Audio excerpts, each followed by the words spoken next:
সকালবেলা মেলা করছি গরুর ঘাস কাটার জন্য। বাড়ি গরু আছে, ঘাস না কাটলে কি হবে?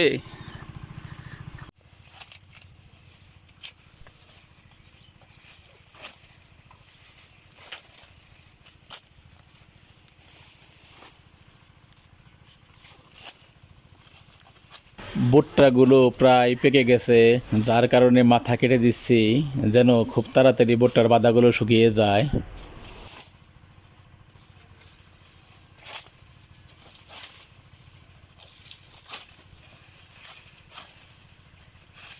আরেকটা ভয় আমাদের আছে, আমাদের বাড়ির পাশে কালীগঙ্গা নদী, নদীর পানি খুবই বাড়তি।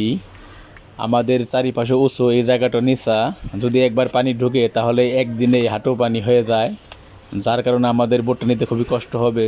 সেই জন্য খুব তাড়াহুড়ো করে আমরা বোটটা শুকানোর চেষ্টা করছি।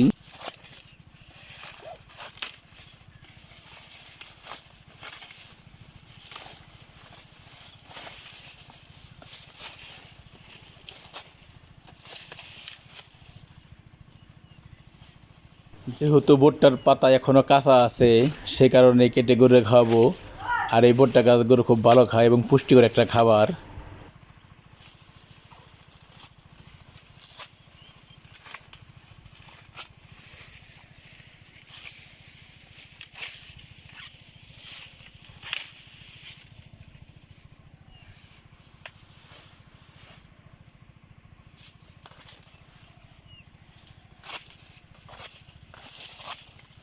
চলুন একটা ভুট্টার বাদা চুলে আপনাদের দেখাই। ভুট্টার বাদার ভিতরে ভুট্টা কেমন থাকে দেখেন, দেখতে খুবই ভালো লাগবে, অনেক সুন্দর দেখা যায়।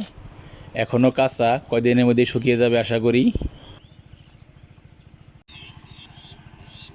ধন্যবাদ সবাইকে ভিডিওটা দেখার জন্য। দেখা হবে অন্য কোনো এক ভিডিওতে। আজ এই পর্যন্ত, আল্লাহ হাফেজ।